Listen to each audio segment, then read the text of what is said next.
Bonjour tout le monde. Aujourd'hui, on va faire ce travail-là qui consiste à remplir cette feuille d'Excel en se basant sur un ensemble de fonctions. Donc là, pour calculer le salaire, on vient dire égal le nombre d'heures par mois fois le taux horaire. عدد السوايع مضروب في 8 ساعة. Entrée. D'accord. Là, ici, je vais ajouter 2 zéros à la partie décimale. D'accord. Je vais appliquer le séparateur de milliers. هذا باش يبان لي هذيك البلاصه تاع الالاف séparé على l'autre partie. Donc d'ailleurs, il s'appelle le séparateur de milliers. Et après, je vais effectuer l'adressage sur toute la colonne. D'accord.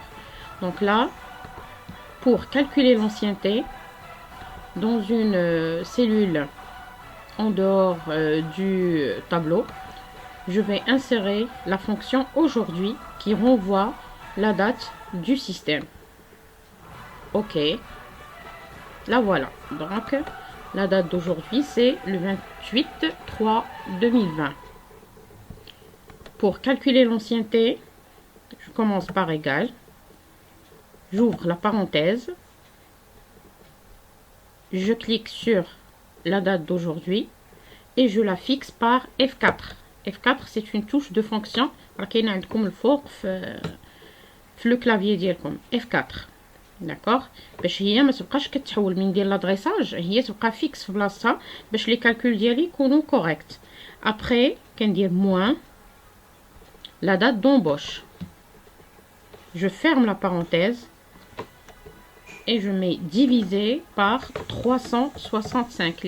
La première opération d'emblée divisée sur 365 par jour. Et bien sûr, la dernière partie divisée sur 365 les années entrées. Donc voilà. Je reviens ici. Je clique maintenant sur réduire la partie décimale.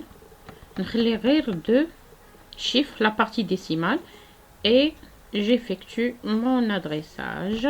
Et ben voilà, donc maintenant j'ai pu calculer l'ancienneté. Là, pour calculer la prime, elle sera en fonction du salaire. D'accord. Donc qu'est-ce qu'on dit en fonction de c'est-à-dire elle doit respecter un certain nombre de conditions. Je travaille avec la fonction si. Alors, f de x. Si. Ok.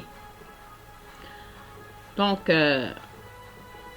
là, si le salaire inférieur à 1500. Donc, je vais cliquer sur la première cellule du salaire.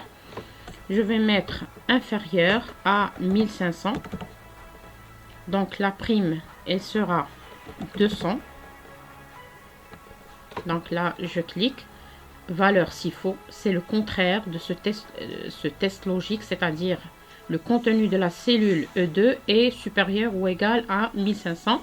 Donc, j'appelle un autre si. Ancienneté inférieure à 2500. Donc, inférieur à 2500. Donc, la valeur si vraie. La prime qui sera affichée, c'est 350. Je clique sur la valeur s'il faut. Là aussi, l'Excel va comprendre que le contenu de cette cellule-là... Pardon, j'ai... Ah, pardon. Là, j'ai... Excusez-moi. Donc, c'est le salaire inférieur à 2500. Mais le test, il doit être effectué sur le salaire. Donc, je vais appeler un autre si. D'accord. Le dernier test logique, salaire est inférieur à 5000. D'accord. Donc, la valeur si vraie, c'est 500. La valeur si faux, c'est 1000. Ok. et j'effectue mon adressage. Et ben voilà, je viens de terminer mon travail. Bon courage tout le monde.